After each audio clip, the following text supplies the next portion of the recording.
Hello दोस्तों, आप सभी का हमारे यूट्यूब चैनल बिहार एग्जाम पाठशाला पर स्वागत है। दोस्तों, आज के इस सेशन में हम लोग ज्योग्राफी के 15 महत्वपूर्ण एमसीक्यू को डिस्कस करेंगे, जो आने वाले आगामी बिहार पुलिस, बिहार दरोगा या बिहार एसएससी हो या बिहार बीएसएससी बीएसओ हो, इन सभी एग्जाम के लिए बहुत ही महत्वपूर्ण है। तो चलिए शुरू करते हैं और देखते हैं अपने पहले प्रश्न को। पहला प्रश्न कह रहा है कि सीजीगी, जिसे यूती और वियुति के नाम से जाना जाता है, तो सीजीगी क्या है, इसके बारे में यहाँ पर पूछा जा रहा है। ए, सूर्य, पृथ्वी तथा चंद्रमा की एक ही सीधी रेखा में स्थिति। बी, सूर्य तथा चंद्रमा के बीच पृथ्वी की स्थिति। सी, पृथ्वी के एक ओर सूर्य तथा चंद्रमा की स्थिति। या डी, सूर्य और चंद्रमा की समकोणीय स्थिति। तो सीजीगी की हम लोग बात करें तो भूगोल में सीजीगी जो है यहाँ पर, जब एक ही सीधी रेखा में जब तीनों खगोलीय पिंड यानी चंद्रमा, पृथ्वी और सूर्य जब तीनों एक ही सीधी रेखा में जब आ जाते हैं तो उसे ही क्या कहा जाता है, उसे सीजीगी या युति और वियुति के नाम से जाना जाता है। कब कहा जाता है, तो जब तीनों खगोलीय पिंड सूर्य, चंद्रमा और पृथ्वी जब तीनों एक ही सीधी रेखा में आ जाते हैं तो ऐसी स्थिति को यहाँ पर क्या कहा जाता है, तो इसे सीजीगी कहा जाता है। और इन्हीं स्थिति के कारण क्या होता है, यहाँ पर ज्वार और भाटा की जो घटना है वो हमें देखने को मिलती है। तो ये क्या हो जाएगा इसका आंसर। इसके आंसर की हम लोग बात करें तो क्या होगा, सूर्य, पृथ्वी और चंद्रमा की एक ही सीधी रेखा में स्थिति। तो एक का क्या हो जाएगा, एक का यहाँ पर ए आंसर हो जाएगा। ठीक है। दूसरा प्रश्न कह रहा है कि निम्नलिखित में किसे भूमध्य सागर की कुंजी कहा जाता है, यानी भूमध्य सागर की कुंजी इनमें से किसे कहा जाता है। ए, स्वेज नहर को। बी, बोनिफेसियो स्ट्रेट को। सी, जिब्राल्टर जल संधि को। डी, मेसिना जल संधि को। तो यहाँ पर भूमध्य सागर की कुंजी या भूमध्य सागर का प्रवेश द्वार, इसे भूमध्य सागर का प्रवेश द्वार के नाम से भी जाना जाता है। तो किसे कहा जाता है, किस जल संधि को, तो इसको हम लोग देखते हैं। तो देखिए यहाँ पर ये है, यहाँ स्पेन, ये यूरोप का भाग है। ठीक है। उसके अलावा नीचे ये अफ्रीका महाद्वीप का भाग है। अफ्रीका में कौन है, तो ये मोरक्को जो देश है यहाँ पर ये स्थित है। इसी का बीच जो संकरा रास्ता बचा, जो खाली है, जो जल के द्वारा क्या है, दो जलीय क्षेत्र यहाँ पर मिलता है, उसे क्या कहता है, उसे जल संधि कहता है। यानी दो जलीय क्षेत्र जहाँ मिलते हैं जिस संकरे रास्ते के जरिए, उसे क्या कहता है, उसे जल संधि कहता है। और यहीं पर क्या है, स्पेन और मोरक्को के बीच में एक जल संधि, जिसे क्या कहता है, इसे कहता है यहाँ पर जिब्राल्टर जल संधि। जिब्राल्टर जल संधि के नाम से इसे जाना जाता है। यानी इस तरफ क्या है, यहाँ पर है भूमध्य सागर, यहाँ भूमध्य सागर। ठीक है। यहाँ पर अटलांटिक महासागर, यहाँ क्या है, इस तरफ है यहाँ पर अटलांटिक महासागर। और ये क्या है, यहाँ पर क्या है, यहाँ पर है ये भूमध्य सागर। ये क्या है, भूमध्य सागर। तो ये क्या है, यहाँ पर ये भूमध्य सागर को अटलांटिक महासागर से जोड़ती है। इसलिए यहाँ से क्या है, अटलांटिक से जब कोई भूमध्य सागर में प्रवेश करना चाहे तो उसे क्या करना होगा, उसे जिब्राल्टर जल संधि को पार करना होगा। तो जिब्राल्टर जल संधि क्या है, ये भूमध्य सागर की कुंजी है या भूमध्य सागर का ये प्रवेश द्वार है। ठीक है। तो इसका आंसर क्या हो जाएगा, इसका आंसर हो जाएगा यहाँ पर जिब्राल्टर जल संधि को यहाँ पर भूमध्य सागर की कुंजी या भूमध्य सागर का प्रवेश द्वार के नाम से जाना जाता है। ठीक है। अगला है यहाँ पर कि डुंगेश्वरी पहाड़ियाँ कहाँ स्थित है, इसके बारे में बताइए कि डुंगेश्वरी पहाड़ियाँ कहाँ स्थित है। ए, कर्नाटक। बी, सी, बिहार। बी, महाराष्ट्र। डी, गोवा। तो इसकी हम लोग बात करें कि डुंगेश्वरी कहाँ पर है, तो डुंगेश्वरी यहाँ पर बिहार में स्थित है। कहाँ पर, तो डुंगेश्वरी जो है यहाँ पर बिहार राज्य में ये स्थित है। और इस पहाड़ी पर क्या है, गौतम बुद्ध जो थे, ठीक है, महात्मा बुद्ध, उन्होंने क्या किया था, यहाँ पर 6 वर्षों तक इस पहाड़ी पर निवास किया था। कहाँ पर, तो 6 वर्षों तक डुंगेश्वरी पर्वत पर क्या किया था, महात्मा बुद्ध ने यहाँ पर निवास किया था। और यहीं पर क्या किया गया है, यहाँ पर 3 मंदिरों का यहाँ पर निर्माण किया गया है। तो ये किस लिए प्रसिद्ध है, क्योंकि यहाँ पर गौतम बुद्ध ने यहाँ पर निवास किया था, इसलिए डुंगेश्वरी पहाड़ी यहाँ पर प्रसिद्ध है। जो कहाँ पर स्थित है, तो ये बिहार में स्थित है। कहाँ पर, तो ये बिहार में स्थित है। इसका आंसर क्या हो जाएगा, 3 का सी। अगला है कि तूजू दर्रा भारत को किस देश से मिलाता है। एक दर्रा है तूजू दर्रा। दर्रा किसे कहता है, तो जो पहाड़ों में जो प्राकृतिक मार्ग होते हैं उसे क्या कहता है, उसे दर्रा के नाम से जाना जाता है। इसमें पूछा जा रहा है कि जो भारत में स्थित है तूजू दर्रा, वो किस देश से मिलाता है। तो तूजू दर्रा की बात करें हम लोग तो ये कहाँ पर स्थित है, तो ये यहाँ मणिपुर में, ये है मणिपुर। ठीक है। मणिपुर में ये स्थित है तूजू दर्रा। और दर्रा को डिनोट कैसे किया जाता है, तो दर्रा को इस आकृति के साथ क्या कहता है, डिनोट किया जाता है। और ये जो तूजू दर्रा है, इसके जस्ट बगल में यहाँ पर कौन सा देश है, तो ये है म्यांमार। ठीक है।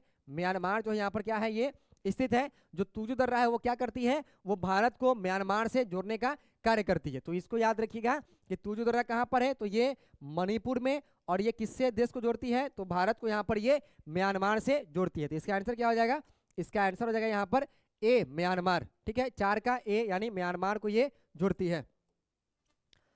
अगला प्रश्न है कि निम्नलिखित में कौन कौन से महासागर पनामा नहर से जुड़े हुए हैं? ए, हिंद और प्रशांत, बी, अटलांटिक और प्रशांत, सी, आर्कटिक और अटलांटिक, डी, इनमें से कोई नहीं। तो इसकी हम लोग बात करें पनामा नहर की, तो पनामा नहर कहाँ स्थित है, इसको देखते हैं। तो पनामा नहर यहाँ पर स्थित है, ये है दक्षिणी अमेरिका। ठीक है, ये दक्षिणी अमेरिका है, और यहाँ पर एक देश है यहाँ पर ये पनामा। ठीक है, ये पनामा है जो यहाँ पर मध्य अमेरिका का भाग, किसका भाग है, तो ये मध्य अमेरिका का भाग है। पहले जो है अमेरिका को अपने इस तट से, अगर इस तट पर आना होता था, पूर्वी तट से पश्चिमी तट पर, तो उसको क्या करना पड़ता था, उसको ये पूरा क्षेत्र कवर करना पड़ता था, तब जाके क्या होता था, वो यहाँ पर पहुंचता था, यानी पूरे दक्षिण अमेरिका का चक्कर लगा करके।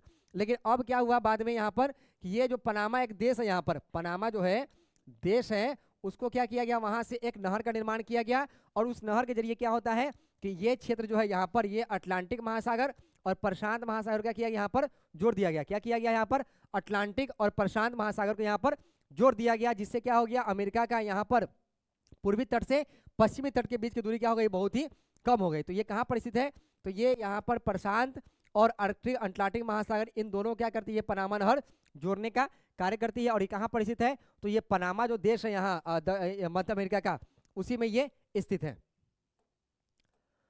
अगला है कि गंगा बेसिन पर वर्षापात का विभाजन पैटर्न घटता है, यानी गंगा बेसिन, गंगा नदी का जो बेसिन है उसके क्षेत्र में वर्षा का जो पैटर्न है वो किस तरफ से किस तरफ घटता है, उसके बारे में यहाँ पर बताना है। ए है पश्चिम से पूरब तथा उत्तर से दक्षिण, पूरब से पश्चिम तथा उत्तर से दक्षिण, पश्चिम से पूरब तथा दक्षिण से उत्तर।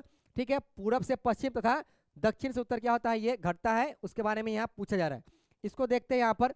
तो देखिए भारत में जो मानसून आता है वो कैसे आता है, तो सबसे पहले केरल के तट पर 1 जून को यहाँ पर टकराता है, 1 जून को यहाँ पर टकराता है। फिर धीरे धीरे क्या होता है, ये 15 जुलाई तक पूरे भारत के क्षेत्र में ये फैल जाता है। पूरे भारत में कब तक फैल जाता है, तो 15 जुलाई तक ये पूरे भारत में फैल जाता है। और ये मान ले यहाँ पर ये है गंगा बेसिन, ये क्या है यहाँ पर गंगा बेसिन, यानी इस तरह से बहती हुई गंगा बंगाल की खाड़ी में यहाँ पर गिरती है। तो यहाँ पर देखिएगा जो बारिश का जो क्रम है, यानी वर्षा का पैटर्न जो है किस तरह से है, इस तरह से ये इस तरफ बढ़ती है, किस तरफ से, ये इस तरफ से इस तरफ ये बढ़ती है, यानी दक्षिण से उत्तर की तरफ बढ़िएगा तो क्या होता है, इधर अत्यधिक बारिश और इधर कम बारिश। पूरब से पश्चिम की बात की जाती है, पूरब से जाइए पश्चिम की तरफ तो क्या होता है, यहाँ पर इसकी नमी धीरे धीरे खत्म होती जाती है, इस कारण क्या होता है, पश्चिम क्षेत्र में बारिश कम होती है। तो ये इसका जो पैटर्न है घटने का क्या है, पूरब से पश्चिम क्या होता है, घटता है, और दक्षिण से उत्तर क्या होता है, ये घटता है। तो इसका आंसर क्या हो जाएगा, 6 का आंसर हो जाएगा यहाँ पर डी, यानी पूरब से पश्चिम तथा दक्षिण से उत्तर यहाँ पर बारिश का क्रम जो है यहाँ पर घटता है। अगला है कि गोवा किस नदी पर अवस्थित है, ए नर्मदा नदी, बी मांडवी नदी, सी तापी नदी, डी पेन्नार नदी। इसकी बात करें गोवा, तो गोवा की बात करें तो गोवा क्या है, भारत के क्षेत्रफल दृष्टि से सबसे छोटा राज्य है। इसके बारे में पूछा जा रहा है किस नदी पर अवस्थित है, यानी इससे पूछा जा रहा है कि पणजी जो है गोवा की राजधानी वो किस नदी के किनारे स्थित है। तो इसकी हम लोग बात करें तो गोवा जो है यहाँ पर ये एक नदी यहाँ से आती है, ये जो है यहाँ पर ये नदी, और ये क्या है यहाँ पर ये पणजी है, और ये नदी क्या है, इसका नाम है मांडवी। ठीक है, ये क्या है, इसका नाम है ये मांडवी नदी, और ये गिरती कहाँ पर है, तो ये जो अरब सागर का क्षेत्र है ये पश्चिम की तरफ बहती हुई ये अरब सागर में गिरती है। तो ये कौन नदी है जिसके किनारे गोवा बसा हुआ है, तो वो है मांडवी नदी, जिसके किनारे यहाँ पर गोवा बसा हुआ है। ठीक है, तो ये क्या हो जाएगा इसका आंसर, इसका आंसर हो जाएगा 7 का बी, यानी मांडवी नदी जो है यहाँ पर वो मांडवी नदी किनारे यहाँ पर गोवा स्थित है। ठीक है, अगला है कि निम्नलिखित में से किस विकल्प का सभी शहर कुंभ मेले से संबंधित है, यानी पूछा जा रहा है कि किन किन शहरों में कुंभ मेला लगता है, उसके बारे में है।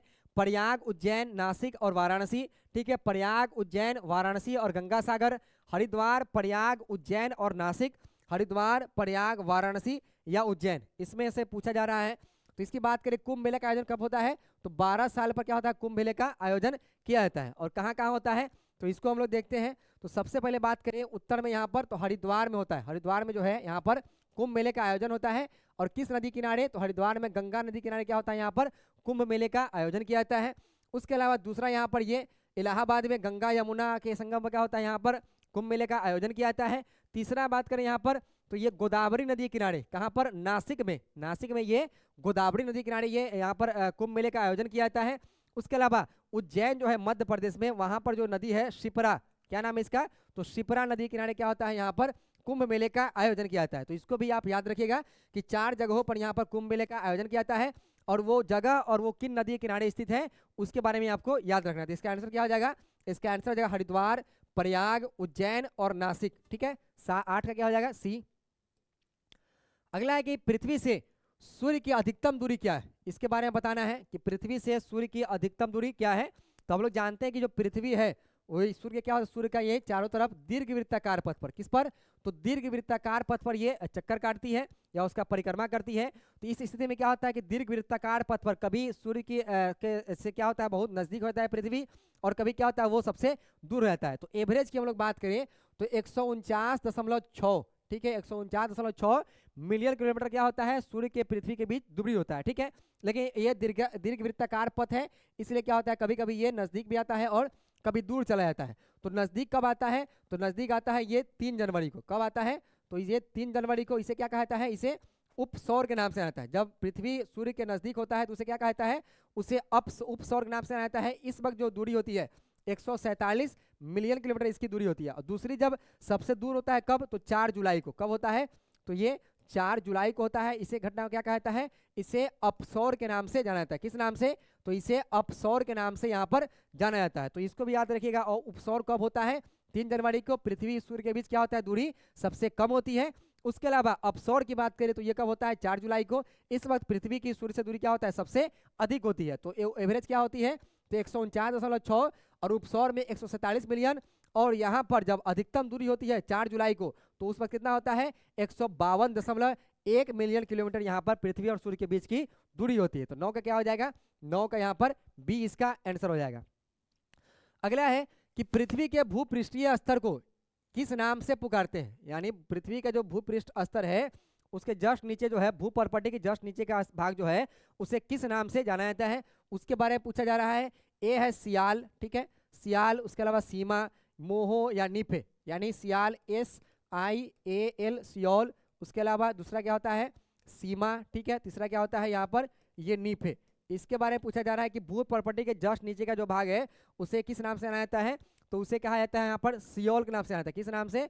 तो उसे यहाँ पर सियोल के नाम से आता है। यानी ये जो क्षेत्र है, ये भाग जो है, इसे क्या कहा जाता है? इसे सियोल के नाम से आता है। इसमें किसकी अधिकता होती है? तो सियोल में सिलिकॉन और एल्यूमिनियम, ठीक है, सिलिकॉन और एल्यूमिनियम की धातु की यहाँ पर क्या होती है? ये अधिकता होती है। यानी इसलिए इसे क्या कहता है? इसे सियोल के नाम से आता है। इसके जस्ट जो नीचे भाग है 2900 किलोमीटर तक का, उसे क्या कहता है? उसे सीमा के नाम से आता है। यानी सिलिकॉन और उसके अलावा क्या होता है यहाँ पर? सिलिकॉन के अलावा मैग्नीशियम की अधिकता क्या होती है? सीमा में पाई जाती है। जो गहराई कितनी है? 2900 किलोमीटर। तीसरा है यहाँ पर 2900 से 5100 किलोमीटर के जो क्षेत्र यहाँ पर, यहाँ 6378, ठीक है, जो 5100 से 6378 के बीच का जो क्षेत्र है उसे क्या कहता है? उसे नीफे के नाम से आता है। यानी इसमें क्या होता है? इसमें निकेल और फेरस, यानी निकेल और लोहा की अधिकता कहाँ पाई जाती है? वो नीफे में पाई जाती है। यानी सियोल कहाँ से कहाँ तक? तो सियोल भूपर्पटी से 2900 किलोमीटर तक। ये क्या होता है? ये ठोस पदार्थ होता है, ठोस भाग होता है। सीमा कहाँ से? 2900 से 5100 किलोमीटर तक। ये क्या होता है? ये दुर्बल मंडल होता है, यानी ये लिक्विड में होता है, यानी तरल पदार्थ में होता है। और सॉलिड फिर क्या होता है यहाँ पर? ये नीफे यानी निकेल और लोहा जहाँ पाया जाता है वो क्या होता है? वो ठोस भाग होता ही है। तो सबसे नीचे 63 और 78 किलोमीटर के बीच में ये पाया जाता है। तो इसे क्या कहता है? इसे सबसे ऊपरी परत को यहाँ पर सीमा के नाम से, सियोल के नाम से इसे जाना जाता है। 10 का क्या हो जाएगा? 10 का ए। अगला है यहाँ पर कि एक ऐसे क्षेत्र में जहाँ वार्षिक वर्षा 200 सेंटीमीटर से अधिक होती है और ढलाव पहाड़ी स्थल है, इस किसकी खेती होगी यहाँ पर? यानी ऐसा क्षेत्र जहाँ पर क्या है कि बारिश 200 सेंटीमीटर से अधिक होती है। उसके अलावा यहाँ पर क्या है कि ये जो भाग है वहाँ पर कौन सी खेती होगी उसके बारे में यहाँ पर बताना है। तो इसकी हम लोग बात करें तो यहाँ पर तो देखेंगे कि पहाड़ी क्षेत्र में, ठीक है, पहाड़ी क्षेत्र हो या वो पश्चिमी घाट का हो या उत्तर पूर्वी भारत का क्षेत्र हो, वहाँ पर क्या है कि वहाँ पर अत्यधिक बारिश होती है। इसलिए और ढाल भी क्या होता है? वो पहाड़ी क्षेत्र में वो अधिक होता है।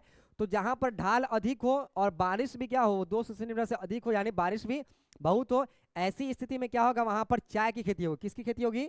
तो चाय की खेती वहाँ पर अत्यधिक होगी। चाय की खेती के लिए क्या महत्वपूर्ण है? तो चाय की खेती के लिए महत्वपूर्ण ये है कि बारिश भी क्या हो? अत्यधिक हो। उसके अलावा वहाँ पर जो कहा जाता है कि जो पानी हो वो लगना नहीं चाहिए, बाकी पानी जो है वहाँ से बहुत जल्दी ढलान के सारे क्या हो वहाँ से वो बह जाए, उसे ही क्या कहता है? वहाँ पर चाय की खेती होती है। तो ये इसको याद रखिएगा। 11 क्या हो जाएगा? ये सी, ठीक है, चाय की खेती। अगला है कि 12 बहुउद्देशीय नदी घाटी परियोजनाओं को आधुनिक भारत के मंदिर किसने कहा था? डॉक्टर राजेंद्र प्रसाद ने, या यहाँ पर डॉक्टर पंडित जवाहरलाल नेहरू ने, श्रीमती इंदिरा गांधी ने, इनमें से कोई नहीं। तो इसकी हम लोग बात करें, बहुउद्देशीय नदी घाटी परियोजना जो है इससे क्या फायदे होते हैं? तो एक बांध बनाया जाता है, ठीक है, नदियों पर, उससे नदियों के माध्यम से क्या किया जाता है, बांध के सहारे वहां पर बिजली का उत्पादन किया जाता है, या अन्य क्षेत्रों में जहाँ पर पानी की किल्लत है वहाँ क्या होता है, पानी को पहुंचाया जाता है, उसके लिए सिंचाई की व्यवस्था उससे उस बहुउद्देशीय नदी घाटी परियोजना से संपर्क की जाती है। और इसे किसने कहा है कि आधुनिक भारत का मंदिर है? तो ये कहा है पहले प्रधानमंत्री डॉक्टर पंडित जवाहरलाल नेहरू के द्वारा ये कथन कहा गया है कि बहुउद्देशीय नदी घाटी परियोजना क्या है, वो आधुनिक भारत के मंदिर है। अगला है कि निम्नलिखित में कथनों में से कौन लेटेराइट मिट्टियों के लिए सही नहीं है? यानी इनमें से कौन सा कथन है जो लेटेराइट मिट्टी जो है जिससे ईंट का निर्माण किया जाता है, तो उसे वो यहाँ पर उसके लिए कौन सा कथन सही नहीं है? वे आर्द्र अपक्षालित प्रदेशों की मिट्टियाँ है, वे बहुत ही अपक्षालित मिट्टियाँ है, उनकी उर्वरता कम होती है, उनमें चूना प्रचुर मात्रा में पाया जाता है। तो लेटेराइट मिट्टी का जो निर्माण है वो कहाँ होता है? तो जिस क्षेत्र में अत्यधिक बारिश होती है और जब उस अत्यधिक बारिश की वजह से जब उसका ऊपरी परत हट जाता है तो उससे क्या होता है, वहां पर लेटेराइट मिट्टी का निर्माण होता है और इससे ईंट का निर्माण भी किया जाता है। तो ये मुख्यतः जो है यहाँ पर क्या होगा, वे आर्द्र अपक्षालित प्रदेश की मिट्टियाँ है। ये सही है क्योंकि जहाँ पर बारिश अधिक होगा तो क्या होगा, उसका ऊपरी परत हट जाएगा, तो अपर्दित होने के वाला अपर्दित होने के बाद क्या होगा, वहाँ की मिट्टी हटने पर नीचे से क्या होगा, वहाँ पर जिस मिट्टी का निर्माण होगा उसे लेटेराइट मिट्टी कहा जाता है। अपक्षालित मिट्टियाँ होती है, ये भी बात सही है। इनकी उर्वरता क्या है, ये कम होती है, ये भी बात यहाँ पर सही है क्योंकि यहाँ पर लेटेराइट मिट्टी में उर्वरता कम होती है। उसके अलावा चूना प्रचुर मात्रा में पाया जाता है, तो ये क्या है, यहाँ पर ये गलत है क्योंकि लेटेराइट मिट्टी में चूना की मात्रा बहुत न के बराबर पाई जाती है, इसलिए ये क्या है, यहाँ पर ये गलत है। 13 क्या हो जाएगा, 13 का डी। अगला निम्न में से कौन सा रूपांतरित चट्टानों का उदाहरण नहीं है? ए संगमरमर, बी क्वार्टजाइट, सी स्लेट या ग्रेनाइट। तो रूपांतरित चट्टान की बात करें या कायांतरित चट्टान की, किसे कहा जाता है? तो जब आग्नेय चट्टान और रूपांतरित जो अवसादी चट्टान है उनका ताप एवं दबाव कारण, पृथ्वी के नीचे ताप और अत्यधिक दबाव कारण जब उसका रूप संरचना बदल जाता है तो उसे क्या कहा जाता है, उसे यहाँ पर रूपांतरित चट्टान के नाम से जाना जाता है। यानी जब आग्नेय चट्टान और रूपांतरित चट्टान अपना रूप बदल लेता है तो उसे क्या कहता है, उसे रूपांतरित चट्टान के नाम से जाना जाता है। तो इसकी हम लोग बात करें, संगमरमर की बात करें तो ये क्या है, एक रूपांतरित चट्टान है। क्वार्टजाइट भी क्या है, ये रूपांतरित चट्टान है। सिलेट भी क्या है, एक रूपांतरित चट्टान है। लेकिन ग्रेनाइट क्या है, ग्रेनाइट रूपांतरित चट्टान नहीं है, ये बल्कि आग्नेय चट्टान है। ये क्या है, यहाँ पर ये आग्नेय चट्टान है, ठीक है, ये क्या है, ये आग्नेय चट्टान का उदाहरण। 14 क्या हो जाएगा, 14 का डी। अगला है कि ज्वालामुखी में से सबसे अधिक कौन सी गैस निकलती है? यानी जब ज्वालामुखी का उद्गार होता है तो उसमें से कौन सी गैस सबसे अधिक निकलती है? ए की बात करें जलवाष्प, B helium, C sulphur dioxide या डी कार्बन डाइऑक्साइड। तो हम लोग जानते हैं कि जब ज्वालामुखी का उद्गार होता है पृथ्वी के नीचे से, जब लावा जब ऊपर निकलता है तो उस वक्त जो सबसे अधिक गैस निकलती है वो कौन होती है? तो वो जलवाष्प जो है, जलवाष्प लगभग 60% क्या होता है, यहाँ पर जलवाष्प का ही उद्गम होता है। उसके बाद जो यहाँ पर दूसरे जो सबसे अधिक गैस है वो कार्बन डाइऑक्साइड है। उसके अलावा सल्फर डाइऑक्साइड क्या होता है, इससे निकलती है। तो इसका आंसर क्या हो जाएगा, सबसे अधिक यहाँ से जलवाष्प निकलती है। तो 15 क्या हो जाएगा, 15 का ए। ये हम लोग का 15 क्वेश्चन था ज्योग्राफी का जिसको हम लोगों ने डिस्कस किया है। फिर नेक्स्ट क्लास में हम लोग अन्य सब्जेक्ट का प्रश्नों को हम लोग डिस्कस करेंगे। आज के लिए बस इतना ही। अगर सेशन अच्छा लगे तो इसको लाइक कीजिए, चैनल को सब्सक्राइब कीजिए और शेयर भी कीजिए। और ये आपके आगामी बिहार के एग्जाम के लिए बहुत, जो भी एग्जाम बिहार के, चाहे बिहार एसएससी हो या बीपीएससी दरोगा हो, उसके अलावा यहाँ पर कहा जाए बिहार पुलिस हो, इन सब के लिए बहुत ही महत्वपूर्ण है। ठीक है, बहुत बहुत शुक्रिया।